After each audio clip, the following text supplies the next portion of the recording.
Bienvenidos al primer episodio de TEMAP, el lugar que habita la neurosis argentina. En los próximos minutos vamos a ordenar noticias, imágenes y declaraciones para entender qué está pasando y por qué es importante, tanto en Argentina como en el contexto global. Somos un equipo pequeño, pero con la convicción grande de que la información es clave. Este proyecto se sostiene a puro pulmón. El alias y el contacto van a estar en la descripción.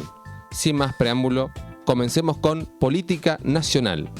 El gobierno de Javier Milei tomó una medida de alto impacto en su política exterior al endurecer reglas para empresas chinas, mientras depende de un acuerdo clave con Beijing. El presidente Javier Milei firmó esta semana pasada un decreto que pone trabas y condiciones más estrictas para las empresas chinas que quieran participar en licitaciones públicas del Estado argentino. Esta medida es interpretada como un gesto político hacia Estados Unidos y Donald Trump, lo que podría tener un alto costo para Argentina. La situación es delicada, porque a mitad de este año vence un acuerdo financiero clave, un swap, que Argentina tiene con China por $18.000 millones, fondos que son parte importante de las reservas del país. Mientras el gobierno aprieta a las empresas chinas, depende de renovar ese préstamo con Beijing. Un acuerdo similar por $20 millones con Estados Unidos, que se prometió en campaña, nunca se materializó, dejando a Argentina en una posición vulnerable frente a su principal prestamista. En un gesto cuestionado de cooperación regional, Argentina ayuda a Chile para combatir los devastadores incendios forestales. El gobierno argentino anunció que enviará asistencia a Chile para colaborar en el combate de los graves incendios forestales que afectan a ese país. La decisión fue comunicada por la Cancillería, destacando el espíritu de cooperación y reciprocidad entre ambas naciones. Argentina retribuye así la ayuda que Chile le envió recientemente, mientras nuestro país enfrenta incendios en la región de la Patagonia. La problemática de los incendios tiene un capítulo grave a nivel nacional. Chubut está en crisis. Mientras los incendios se reactivan, se revela que el gobernador Torres retiene millones destinados a bosques y prevención. La grave situación por los incendios en Chubut se profundiza con una nueva revelación. El gobernador Ignacio Torres tiene retenidos casi 540 millones de pesos de un fondo de la ley de bosques que estaba destinado a proteger y recuperar bosques nativos. Además, bloquea desde marzo de 2024 otros $600.000 de organismos internacionales para prevenir incendios en zonas críticas como El Hoyo y Epuyén. Estos fondos congelados contrastan con su anuncio previo de que los incendios estaban 100% contenidos, un mensaje que quedó desmentido cuando el fuego se reactivó con fuerza, exponiendo la fragilidad del sistema para combatirlo. Esta falta de recursos desplegados a tiempo explica en parte por qué la emergencia recae sobre la comunidad organizada, mientras crece la indignación por la asistencia estatal tardía. La crisis se agrava al conocerse que, de los $7.000 millones enviados por nación para las víctimas del incendio de enero de 2025, los damnificados apenas recibieron migajas. La combinación de incendios impredecibles, fondos claves retenidos y una ayuda que no llega completa, obliga a una revisión urgente de la gestión de la emergencia y la protección ambiental de la provincia. Mientras tanto, el presidente se encontraba en Jesús María. Vamos a ver a continuación un video a modo de crítica. ¿Sabes qué? Que bajen los recitales. ¿Vos estás dispuesto a financiar esos gastos que le saca el alimento a los chicos pobres del Chaco? Entonces, para financiar esa cultura, vos estás gastando en recitales. ¿Por qué, Nación tiene que estar financiando permanentemente? ¡No se incendia! Cuando, Córdoba, ¿sabes qué? Que bajen los recitales. Ahí en ese punto... Ustedes, las camaradas, en estos momentos aquí a la vera de la Ruta Nacional 40.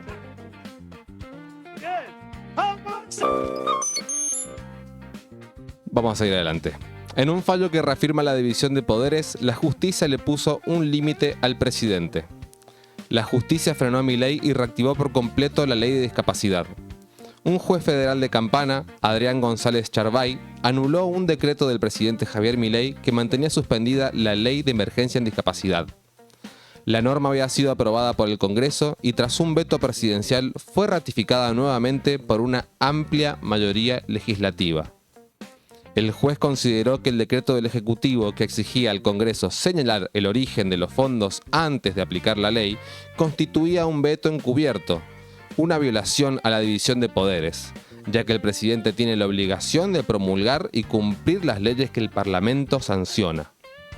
La sentencia obliga al Gobierno Nacional a poner en marcha inmediatamente todos los artículos de la ley, lo que incluye pagar compensaciones a prestadores de salud, actualizar pensiones no contributivas y reactivar el sistema de certificados de discapacidad. El magistrado destacó que el Estado sí tiene capacidad para financiarla, señalando contradicciones como las múltiples modificaciones presupuestarias hechas para otras áreas. El fallo beneficia a todas las personas con discapacidad y a sus familias, aunque el gobierno ya ha apelado a la decisión. Como efecto dominó de la salida del secretario de Transporte, renunciaron los máximos responsables de las operaciones e infraestructura de Trenes Argentinos. El gobierno de la Libertad Avanza confirmó que Gerardo Boschin y Leonardo Comperatore dejaron sus cargos en Trenes Argentinos, Operaciones y Trenes Argentinos Infraestructura. La decisión se dio luego de la dimisión de Luis Pierrini como secretario de Transporte. Horas después de acercarse a Trump en Davos, Milei dio un giro sorpresivo al defender los acuerdos con China, revelando la doble vara de su política exterior. Milei defiende a China en Davos minutos después de reunirse con Trump. El presidente Javier Milei se reunió con el presidente estadounidense Donald Trump para sumarse a su iniciativa de un Consejo de Paz. Sin embargo, apenas minutos después, en una entrevista con Bloomberg, Milei volvió a defender los acuerdos comerciales con China, a quien Trump considera su principal rival geopolítico. Esta aparente contradicción tiene una explicación práctica. Argentina necesita con urgencia que China le renueve un préstamo clave, conocido como swap, para sostener sus reservas financieras. Milei afirmó que China es un gran socio comercial para el país y que ofrece un montón de oportunidades para expandir mercados. Este doble discurso refleja el difícil equilibrio que busca el gobierno argentino. Alinearse políticamente con Estados Unidos en foros internacionales, pero al mismo tiempo mantener una relación económica fundamental con China, de la que depende para asegurar dólares y estabilidad financiera. Tras su doble discurso en Davos defendiendo a China, Milei regresa a casa celebrando su alineamiento total con Trump al sumar a Argentina a un consejo paralelo a la ONU, un movimiento que genera fuertes críticas incluso dentro del gobierno. Milei regresa de Davos celebrando su ingreso al Consejo de Paz de Trump, pese a los riesgos de otras apuestas. El presidente Javier Milei regresó de Davos exultante por haber logrado que Argentina fuera incluida como miembro fundador del Board of Peace, una nueva organización lanzada por la administración de Donald Trump para impulsar la reconstrucción de Gaza. Sus cercanos celebran este paso como una profundización histórica de la alianza política con Estados Unidos, viéndolo como un gran triunfo diplomático. Sin embargo, dentro de su propio gobierno hay quienes ven esta decisión como un disparo en el pie. El Consejo de Paz es visto como un intento de Trump de crear una organización paralela a las Naciones Unidas, lo que genera tensión en otro objetivo diplomático argentino, las Naciones Unidas. Apoyar la candidatura del argentino Rafael Grossi para el secretario general de las Naciones Unidas. Esta jugada podría complicar esa otra apuesta internacional, dejando un sabor amargo en sectores que advierten sobre la contradicción estratégica. La motosierra llegó a la Antártida. Denuncian que el gobierno avanza hacia la militarización de la Antártida, un territorio dedicado históricamente a la paz y la investigación científica. Cancillería traspasará bases clave a defensa y crece la preocupación por el vaciamiento científico, el incumplimiento de tratados internacionales y el debilitamiento de la posición argentina en el continente blanco. Ahora pasamos a la sección de la Argentina de Milei. Y empezamos con una pregunta.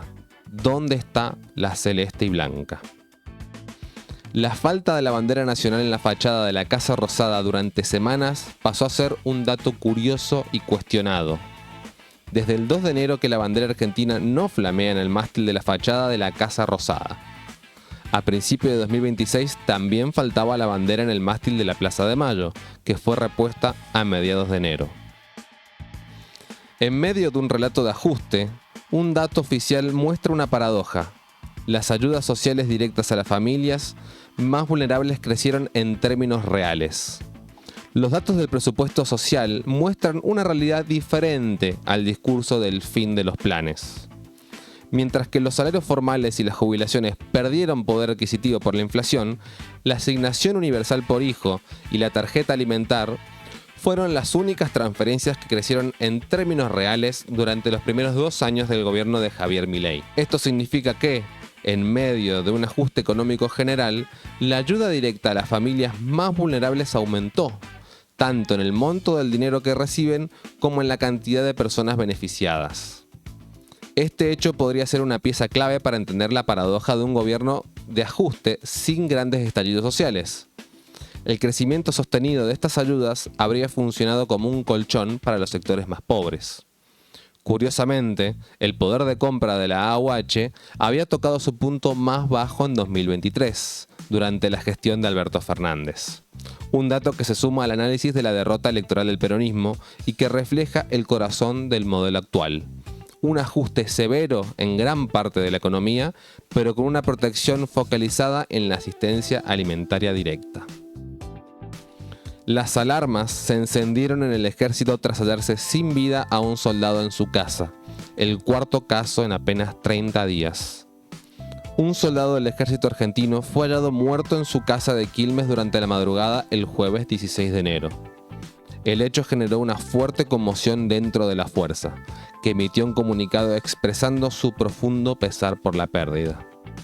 Esta es la cuarta muerte de un integrante del ejército registrada en el transcurso del último mes, lo que ha encendido las alarmas. Hasta el momento, las autoridades no han difundido información oficial sobre las causas del fallecimiento. Tampoco se conocen detalles sobre las líneas de investigación que podrían estar abiertas para esclarecer los hechos, dejando un manto de incertidumbre sobre este trágico suceso y los 3 casos anteriores. La seguidilla de muertes en el ejército no se detiene. Un quinto soldado fue hallado sin vida en Salta, en menos de 40 días. En un hecho que encendió nuevamente las alarmas en las Fuerzas Armadas, un soldado de 25 años fue hallado sin vida en su domicilio de Tartagal, Salta. Se trata de Juan Marcos González, integrante del Regimiento de Infantería de Monte 28, quien se había ausentado del servicio sin notificación esa misma mañana. El ejército expresó su profundo pesar y la investigación para determinar las causas de su muerte quedó a cargo de la Fiscalía y la Policía de Salta. Con este caso ya son 5 los soldados del ejército argentino fallecidos en menos de 40 días.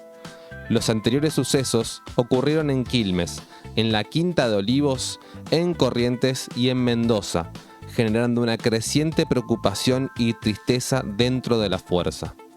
Las causas de cada muerte están siendo investigadas por la justicia en cada jurisdicción, sin que hasta el momento se haya establecido un vínculo entre los distintos casos.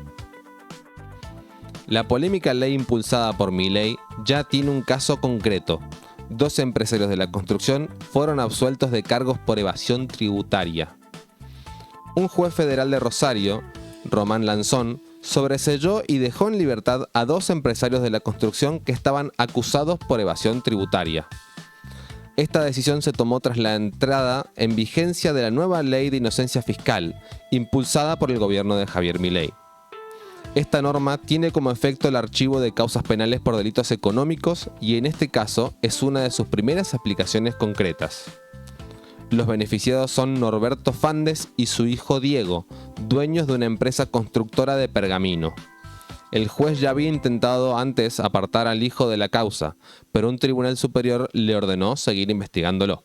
Ahora, con la nueva ley, el magistrado pudo cerrar definitivamente el caso y absolver a ambos, archivando las acusaciones penales en su contra. La apertura de importaciones se hizo visible con la llegada masiva de casi 7.000 autos eléctricos chinos, revivando el debate político.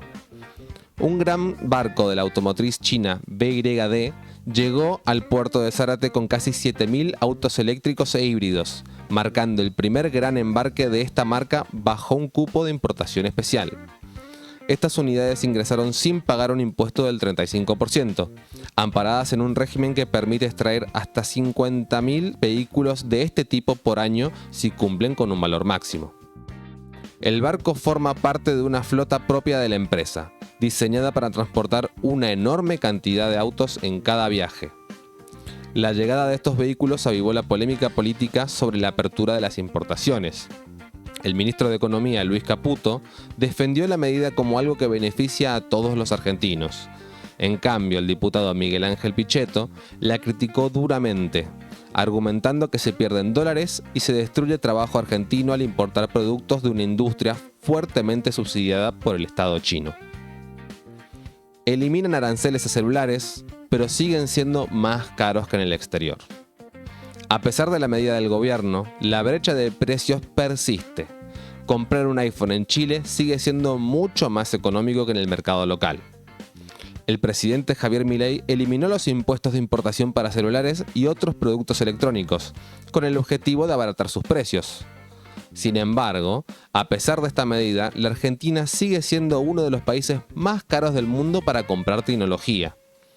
En muchos casos, los valores aquí duplican a los de Estados Unidos y superan en más de un 60% a los de Chile, especialmente en productos como los iPhone. Esta situación significa que, para muchos argentinos, aún resulta más económico viajar a un país vecino como Chile para comprar un teléfono, que adquirirlo directamente en el mercado local. La eliminación de aranceles no fue suficiente para nivelar los precios, dejando al descubierto otros factores que encarecen estos productos dentro del país.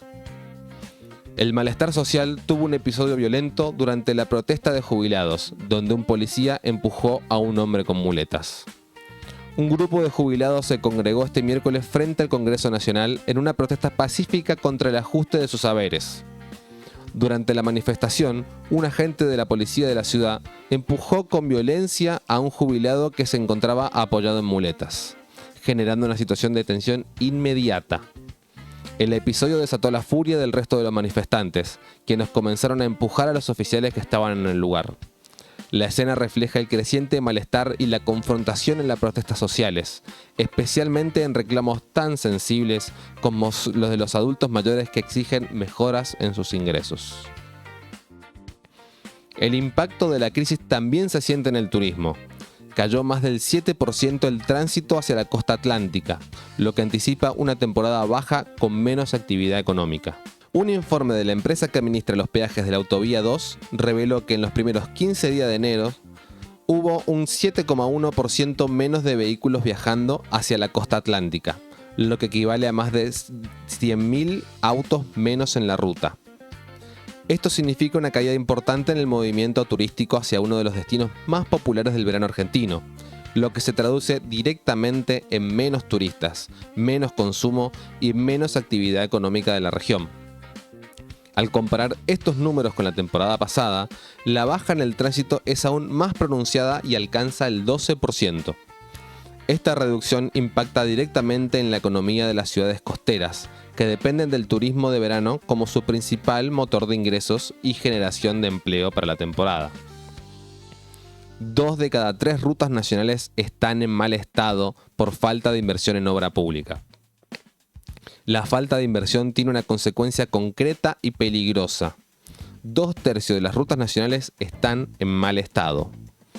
Este deterioro es consecuencia directa del fuerte ajuste presupuestario del gobierno de Javier Milei en obra pública, que subejecutó la mitad del dinero asignado para el mantenimiento y la construcción de caminos durante 2024 y 2025.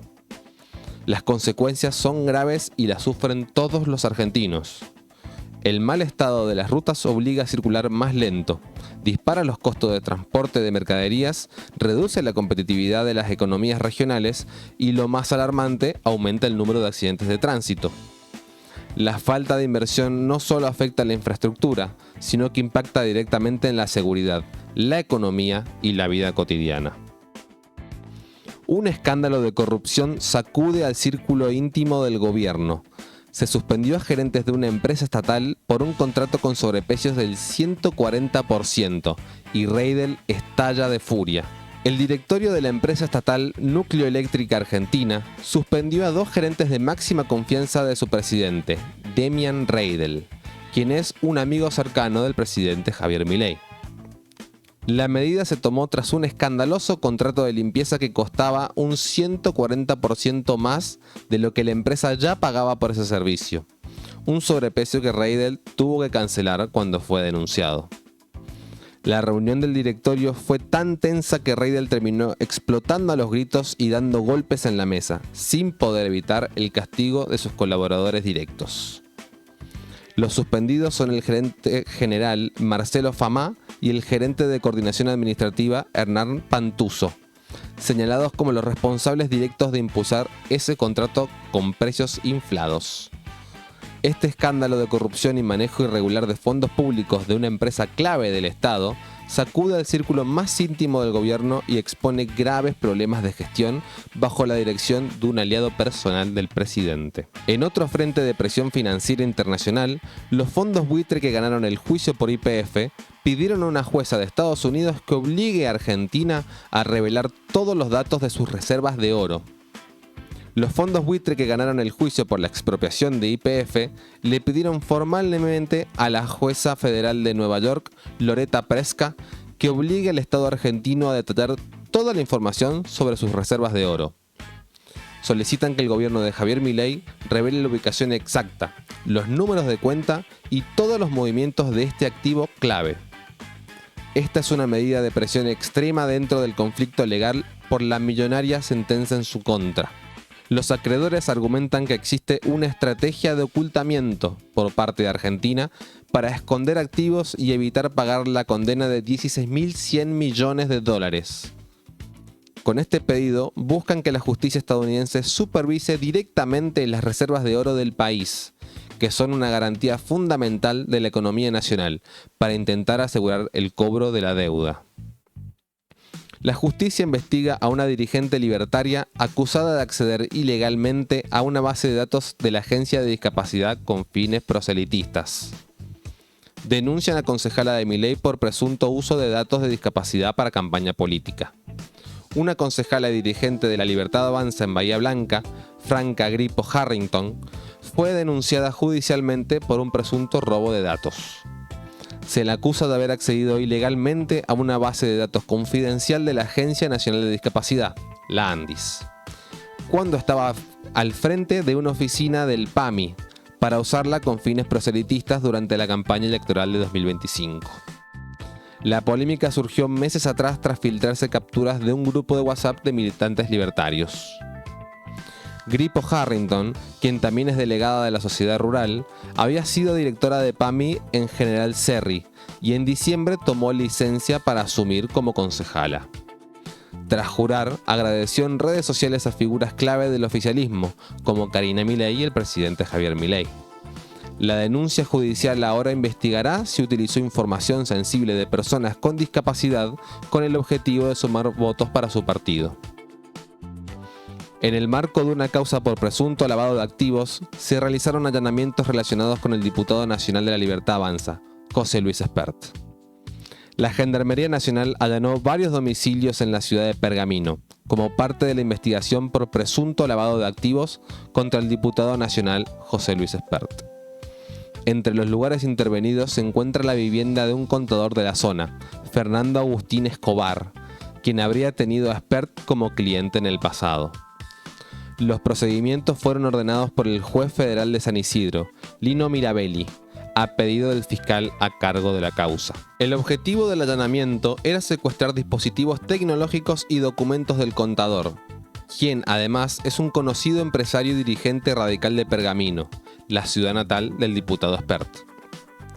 Esta investigación judicial avanza sobre las sospechas de maniobras ilegales con dinero y pone bajo la lupa las relaciones comerciales y financieras del legislador de La Libertad Avanza, quien actualmente se encuentra en uso de licencia.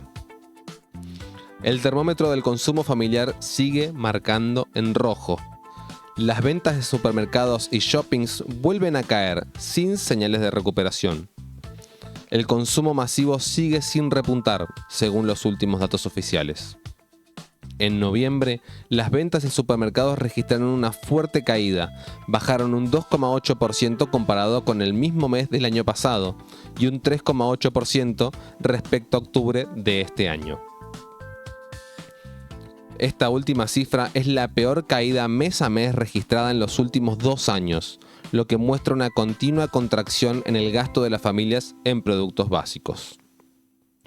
En los shoppings el panorama fue desigual, con resultados dispares, pero no lograron compensar la mala performance general. Los números confirman que la actividad económica en el sector del consumo masivo no encuentra piso y que los argentinos siguen ajustando sus gastos en medio de la difícil situación económica. Un informe revela un dato escalofriante. Para recuperar el salario de 2015, los profesores universitarios necesitan un aumento del 95%. La caída acumulada durante el gobierno de Milei equivale a perder casi 9 sueldos completos. Un informe reveló que el poder adquisitivo de los docentes universitarios se encuentra en su peor momento en 2 décadas. Para que recuperen el nivel salarial que tienen en 2015, sus sueldos deberían aumentar hasta un 95%. Según el estudio, desde que comenzó el gobierno de Javier Milei se perdieron el equivalente a 8,7 salarios, y la caída acumulada desde 2015 supera los 57 sueldos actuales.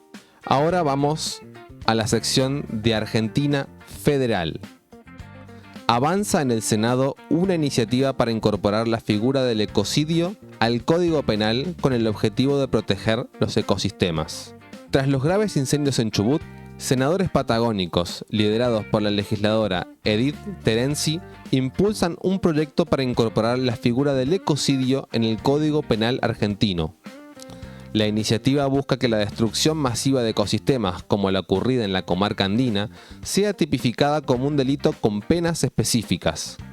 Además, respaldan el pedido del gobernador Ignacio Torres para que el presidente Javier Milei incluya este tema en las sesiones extraordinarias del Congreso en febrero.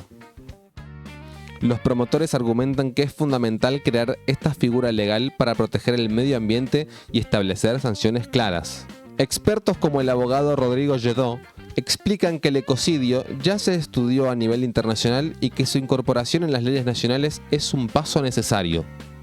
La propuesta también incluye la creación de tribunales federales especializados en materia ambiental para juzgar estos casos. Mientras se debaten leyes ambientales, una alerta sanitaria recorre el país. Los casos de la gripe H3N2 se duplicaron en una semana y ya están en 14 provincias. Luego de confirmarse la primera muerte por gripe A H3N2 en Mendoza de un turista español de 74 años con enfermedades previas, los casos de este virus se están expandiendo rápidamente por el país. El último informe epidemiológico nacional muestra que en una semana los casos confirmados se duplicaron pasando a 28, lo que representa un aumento del 100%. La gripe ya está presente en 14 provincias, incluyendo Buenos Aires, Córdoba, Santa Fe, Chubut, Neuquén y la ciudad de Buenos Aires, entre otras. Esta rápida propagación está generando alarma en las autoridades sanitarias que siguen de cerca el comportamiento de este subtipo de gripe, conocido por su alta circulación en otras partes del mundo.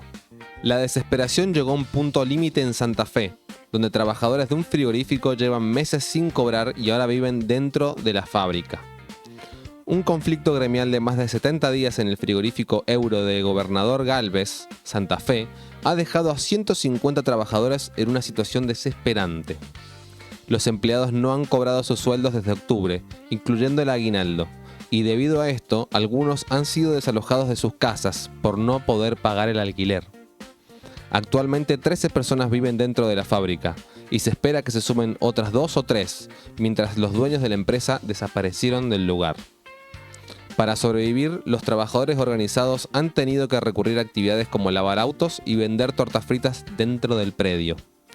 El delegado Walter Navarro explicó que la plantilla, que antes tenía 750 personas, se redujo primero a 400 y ahora a 150 tras retiros obligatorios. Aunque apareció un posible comprador interesado, las negociaciones no avanzaron porque pidió una suma mayor a la deuda que la empresa tiene con sus empleados, dejando el conflicto sin solución a la vista. Sumado a esto, la precarización laboral también se manifiesta en la ciudad de Buenos Aires, donde empleados de una fábrica textil denuncian salarios de hambre y el pago de vacaciones en cuotas. Unos 500 empleados de una fábrica de ropa interior en Parque Chas salieron a protestar por los bajísimos salarios que perciben. Denuncian que el sueldo promedio por una jornada completa de 8 horas es de apenas 600.000 pesos, un monto que consideran insuficiente frente al costo de vida. Además, la empresa quiere pagarles las vacaciones correspondientes en 3 cuotas, en lugar de abonarlas de una sola vez, como marca la ley. Los trabajadores exigen que se les pague un salario digno y que se respeten sus derechos laborales básicos, como el pago completo y oportuno de las vacaciones. El conflicto refleja la lucha de muchos asalariados en sectores industriales que enfrentan condiciones laborales precarias y salarios que no alcanzan para cubrir las necesidades básicas. Lo vemos. Nosotros cumplimos nuestro trabajo, que nos paguen como corresponde. Las vacaciones, siendo quincenales, nos quieren pagar en 3 cuotas divididas entre febrero, marzo, abril, que no es viable. Tampoco nos dieron otra opción de decir, bueno, tengo para pagar tal cosa, se pueden tomar 10 días en febrero, 10 días en marzo y los 8 restantes en abril. Y es como lo puedo pagar. ¿Qué trabajadores son? Alrededor de 500 personas. ¿Trabajadores? ¿Vos cuánto ganas? Y entre 700 y 800 lucas. Ya. ¿Este es el sueldo que vos tenés sin el remunerativo? No ganas nada. ¿Incluido este ítem? Incluyéndolo más o menos. Y Sí, no, por ahí. Buenos Aires, que los costos de vida son mucho más altos. Igual de todas maneras esto es moneda corriente. O sea, moneda corriente, despidos por todo el país. O sea, no es algo aislado. Tenemos 2 noticias acá, pero la cantidad de gente que es invisibilizada y que no se escucha. No, esas voces no están. Así que si alguien tiene algún mensaje para dar, que lo dé, que se anime a darlo, así como este hombre salió en cámara y lo hizo. Vamos a la sección Mendoza, tierra de contradicciones. Un ícono de la industria vitivinícola argentina, la bodega Bianchi de San Rafael, cayó en default, reflejando las dificultades del sector. Una bodega tradicional de San Rafael, Mendoza, anunció graves problemas financieros y convocó a sus acreedores para renegociar sus deudas. La empresa describió su situación como el resultado de una tormenta perfecta, una combinación de factores que azota al sector vitivinícola. Entre ellos destacan la fuerte caída en el consumo de vino dentro del país y el aumento generalizado de todos sus costos de producción. La bodega señaló que, además, enfrenta dificultades para vender en el exterior debido a un tipo de dólar que no es competitivo a nivel internacional. A pesar de este panorama complicado, la firma aseguró que su principal objetivo es mantener en funcionamiento la actividad productiva y con ello preservar todos los puestos de trabajo de sus empleados. Mientras la provincia debate el default de una bodega histórica, otra emergencia golpea a San Rafael. Una histórica crecida del río Diamante obligó al municipio a desplegar un gran operativo de asistencia, en medio de reclamos por la falta de control sobre las construcciones en zonas de riesgo. El municipio de San Rafael, Mendoza, puso en marcha un amplio operativo de asistencia tras la histórica crecida del río Diamante, que afectó gravemente varios barrios. Equipos de obras públicas y áreas sociales trabajan de manera continua desde la noche del sábado para asistir a las familias damnificadas y resguardar su seguridad. El intendente Omar Félix recorrió personalmente las zonas más comprometidas, como La Cañadita, Los Coroneles y la isla del río Diamante, supervisando las tareas de recuperación. Entre las primeras medidas se implementaron sistemas de drenaje para escurrir el agua y se realizaron evacuaciones preventivas donde fue necesario. El jefe comunal aprovechó la situación para reclamar, una vez más, un mayor control sobre el cauce del río y las zonas inundables, señalando que el municipio ya había advertido sobre desvíos y construcciones en área de riesgo que agravaron el impacto de la crecida. El sueño de la casa propia se convirtió en una pesadilla para familias mendocinas. Apenas 4 meses después de la entrega oficial, viviendas del barrio Sun Valley 1 presentan graves filtraciones y fallas estructurales, poniendo en tela de juicio la calidad de las obras públicas del gobierno de Alfredo Cornejo. Casas Nuevas en mal estado denuncian graves filtraciones en viviendas entregadas por el gobierno de Cornejo. Apenas 4 meses después de ser entregadas con gran publicidad por el gobernador Alfredo Cornejo, las viviendas del barrio Sun Valley 1 en Mendoza presentan graves problemas. Los vecinos denuncian filtraciones severas, techos defectuosos y fallas estructurales que quedaron expuestas con las últimas lluvias, lo que ha provocado la pérdida de muebles y electrodomésticos dentro de casas supuestamente nuevas. A pesar de múltiples reclamos del Instituto Provincial de la Vivienda y a la empresa constructora, las familias no han recibido respuestas ni soluciones, viéndose obligadas a colocar baldes para contener las goteras. Esta situación, evidenciada en imágenes contundentes, pone en serias dudas la calidad de las viviendas sociales entregadas por la gestión de Cornejo, quien continúa anunciando nuevas entregas sin resolver los problemas ya existentes. Mientras la tormenta perfecta azota al sector vitivinícola, el corazón vendimial sigue latiendo. San Rafael celebró los felices 90 años de su fiesta con la coronación de una nueva reina y un show de drones que iluminó el cielo, demostrando que la cultura y la innovación persisten a pesar del difícil contexto económico. San Rafael corona a su nueva reina de la vendimia y celebra con un innovador show de drones. Azul Antolines fue coronada como la nueva reina departamental de la vendimia 2026 en San Rafael, Mendoza. En su discurso, la joven agradeció el apoyo de su comunidad, la municipalidad y su familia, y destacó el esfuerzo de los productores vitivinícolas que levanten la cabeza ante las adversidades. Con su copa en alto, brindó por los felices 90 años de vendimia en San Rafael, cuyo lema este año es Tierra de Sueños. Para celebrar este acontecimiento, el municipio innovó reemplazando los tradicionales fuegos artificiales por un espectáculo sincronizado de drones. Esta medida buscó respetar a los vecinos sensibles al ruido fuerte y a las mascotas que suelen sufrir con las detonaciones.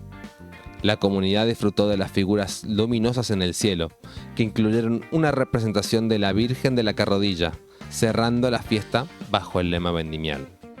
Vamos a una pequeña sección que la llamo Una luz de esperanza. En un acto de firmeza diplomática, el embajador argentino en Francia se negó a hablar mientras un mapa mostraba a las Malvinas como británicas, reafirmando la soberanía nacional. En la Asamblea Nacional de Francia, el embajador argentino Jan Zielecki se negó a comenzar una audición oficial tras notar que detrás suyo había un mapa donde las Islas Malvinas figuraban como territorio del Reino Unido. Remarcó que no puede hablar libremente frente a un mapa así y pidió que lo tapen durante su exposición. Vamos a verlo. Je viens de constater que je suis assis devant une carte qui montre les îles Malouines, las Islas Malvinas comme faisant partie du Royaume-Uni de Grande-Bretagne, ce qui est en fait pose un grand problème à différents niveaux, y compris juridique. Bueno, está hablando el embajador tratando de empatizar con el resto de la gente también, ¿no? Porque no es algo normal quizá, no al menos viniendo del gobierno, porque siempre que pueden, medio como que hay muchas señales, muchas cuestiones simbólicas al respecto de Malvinas. Y habla con su par ucraniano para decirle, para empatizar, para que se entienda cuál es el ejemplo. Lo cual, bueno, en un contexto respecto al gobierno, con los que no tiene acostumbrado, es cuanto menos llama la atención. Eso es lo que quería remarcar, que llama la atención. Ahora vamos a los internacionales. La diplomacia comercial de Lula busca fortalecer al Mercosur con un pacto con Canadá, un movimiento que pone en un aprieto a la política de alineamiento individual de Milei con Trump. El presidente de Brasil, Lula da Silva, quiere que el Mercosur avance rápidamente en un acuerdo con Canadá. Según informes, las negociaciones ya están muy avanzadas y la expectativa del gobierno brasileño es poder firmar este nuevo pacto comercial durante el año 2026. Esta jugada diplomática y comercial de Brasil complica la posición del presidente argentino, Javier Milei, en su alineamiento con los Estados Unidos de Donald Trump. Al impulsar un acuerdo con Canadá, estrecho aliado de Washington, Lula busca fortalecer al Mercosur como bloque y podría generar tensiones en la estrategia de Milei, quien busca un acercamiento bilateral directo con Trump, fuera de las negociaciones colectivas del bloque regional. La presión de los mercados financieros demostró ser más efectiva que la diplomacia. Trump retrocedió en su amenaza a Groenlandia y la OTAN tras un golpe en el mercado de bonos. El presidente estadounidense Donald Trump frenó su ofensiva contra Groenlandia y la OTAN después de sufrir una fuerte presión en el mercado de bonos. Cuando los rendimientos de la deuda estadounidense subieron bruscamente, encareciendo el costo de financiamiento de su gobierno, Trump cambió de rumbo. Este movimiento fue una reacción directa a una estrategia europea que coordinó ventas masivas de bonos estadounidenses, lo que hizo temblar a Wall Street, un escenario que históricamente hace retroceder al mandatario. Como resultado, Trump anunció que no buscará apoderarse de Groenlandia por la fuerza. Llegó a un acuerdo preliminar con la OTAN sobre el estatus de la isla y, crucialmente, suspendió los aranceles que iba a aplicar a los productos europeos a partir del 1 de enero. Este giro muestra que, más que las advertencias diplomáticas, fue la presión concreta del mercado financiero internacional lo que obligó al gobierno estadounidense a moderar su postura y buscar un entendimiento con sus aliados. He traído esta noticia porque me ha llamado mucho la atención que ha pasado en España. El debate sobre la gestión del transporte también es global. En España, la liberalización del sistema ferroviario generó alarma por un aumento de accidentes y fallas de seguridad. En España crece la preocupación por la seguridad del sistema ferroviario tras una serie de accidentes y fallas que han disparado las alarmas. Este deterioro se vincula directamente con la liberalización del servicio, que, siguiendo directrices de la Unión Europea, permitió desde 2020 la entrada de operadores privados y un aumento en la cantidad de trenes circulando. Muchos señalan que el mantenimiento de las vías y la infraestructura no ha crecido al mismo ritmo que el uso intensivo, lo que pone en riesgo la operación. Lo que antes era un debate sobre la calidad del servicio, ahora se ha transformado en una discusión pública sobre la inseguridad en los ferrocarriles. La coincidencia de varios incidentes ha generado temor entre los usuarios y ha puesto en la mira la capacidad del sistema para soportar la mayor presión del transporte privado sin comprometer la seguridad de los pasajeros. Traje esta noticia para quienes dicen liberalizar y privatizar todo siempre va a traer lo mejor. Bueno, no funciona así siempre. Hay que ver en cada caso cuándo se puede aplicar y cuándo no. Pero lo privado no va a funcionar siempre. Tiene que haber alguna... Exactamente. Tiene que haber algún tipo de regulación. No puede ser todo blanco o negro. Tenemos que encontrar los grises también. Pasamos a las duras políticas migratorias asociadas a Donald Trump generan rechazo masivo. Bajo un frío extremo, miles protestaron en Minneapolis tras la muerte de una mujer y la detención de un niño por el ICE. Miles de ciudadanos de Minneapolis, Estados Unidos, salieron a las calles a protestar contra las políticas migratorias del expresidente Donald Trump y en particular contra el Servicio de Inmigración y Control de Aduanas. La movilización se produjo luego de que un agente de esa agencia matara a una mujer el 7 de enero y, un día antes de la protesta, detuviera a un niño de apenas 5 años, hechos que generaron indignación en la comunidad. El alcalde de la ciudad se unió a las protestas y destacó la masiva convocatoria a pesar del frío extremo de menos 10 grados. Su mensaje: estamos a menos 10 grados y miles de personas aparecieron fuertes en las calles. Eso es lo que somos. Refleja el profundo malestar social contra los métodos del ICE y las deportaciones. Las manifestaciones muestran la división y el rechazo que generan las políticas de control migratorio más duras en varias ciudades estadounidenses. Otro hecho de violencia del ICE enciende la protesta.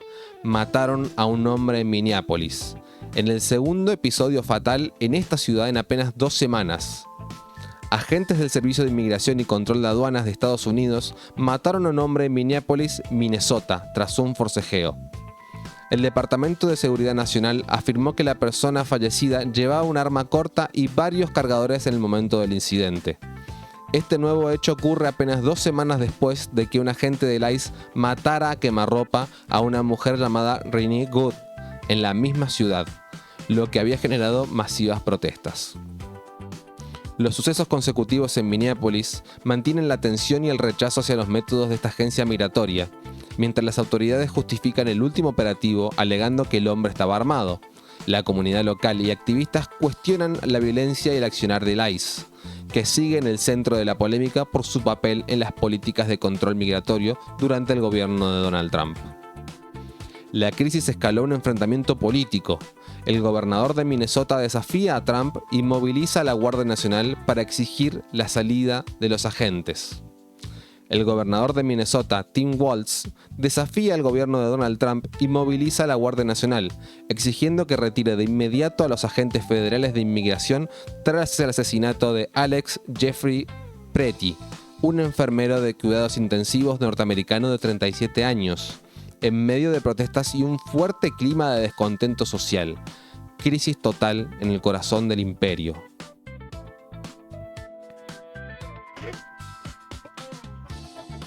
Ahí vemos videos de lo que son las represiones en Estados Unidos. El nivel de protección que llevan es alarmante. Parece una... Están al borde de una guerra civil. Y con un pueblo que está armado. Con un pueblo que está armado que a día de hoy sigue marchando pacíficamente, pero es una cuestión de tiempo de a ver quién tira más de la cuerda, ¿no? Exacto. Porque es eso, la gente está harta. La gente está realmente harta.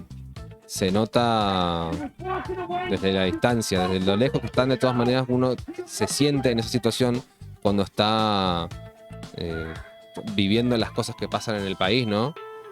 Cómo afectan a la comunidad. Y evidentemente en Minneapolis se tocó una fibra muy sensible. Es demasiado ya. Encima después, en esa misma noche, Sí. sale el pueblo cantando lo siguiente.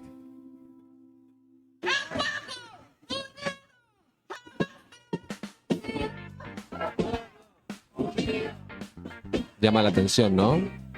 Llama la atención cómo hasta allá en Minneapolis se cantan las mismas consignas que cantamos acá en cualquier marcha en Argentina. Es una cuestión global lo que está pasando, no son problemas aislados, no es que cada cuestión regional está viviendo problemas con la vivienda, con que la plata no alcanza, con que tenés que tener un montón de trabajos y que igual no llegás. Es algo que se está viendo en todo el mundo. Vamos a pasar ahora a en el corazón del imperio surge una contrafigura. El alcalde neoyorquino Mamdani, con gestos concretos, está librando una batalla política interna contra la agenda de Donald Trump, alineándose con los sindicatos y los migrantes mientras apunta a que la élite pague la crisis. A esto me refiero con que tiene que haber alguna respuesta de la dirigencia, al menos, ¿no? En Estados Unidos alguien está representando al menos una voz que va en contra de la oficialista. El nuevo alcalde de Nueva York, Mamdani, marcó una clara distancia con las políticas del gobierno federal de Donald Trump al asumir su puesto. En sus primeras semanas tomó posición en 3 frentes. Pidió que los sectores más ricos paguen una mayor parte de los impuestos para cubrir un grave déficit presupuestario, expresó su apoyo a la huelga de enfermeras de la ciudad y reiteró su firme rechazo al accionar de la agencia migratoria, el ICE. Esto lo perfila como una voz opositora dentro de su propio partido. Mamdani advirtió que la ciudad enfrenta un déficit de entre 12 y 13 mil millones de dólares, heredado de la gestión anterior. Sin embargo, rechazó aplicar políticas de austeridad que afecten a la gente común. En su lugar, insistió en que los errores de gestión no deben pagarlos los contribuyentes promedios, sino que la carga debe recaer en los más adinerados y las grandes corporaciones, para que paguen su parte justa, cumpliendo así una de sus principales promesas de campaña. Eso han sido todas las noticias de esta semana. Ahora vamos a pasar a descomprimir un poco. Vamos a la sección de los memes de la semana, que va a estar teñido un poco de política también, ¿no? Algunos sí y otros no. Hay que rescatar que también hay buenas cosas dando vueltas más allá de la política, no todo es siempre política. Por más de que acá hagamos foco en eso, hay que salir un poquito también. ¿Qué tenemos por acá? Mira, tenemos este primer meme. Sí. que está contextualizado con respecto a lo que pasó en Venezuela. A ver.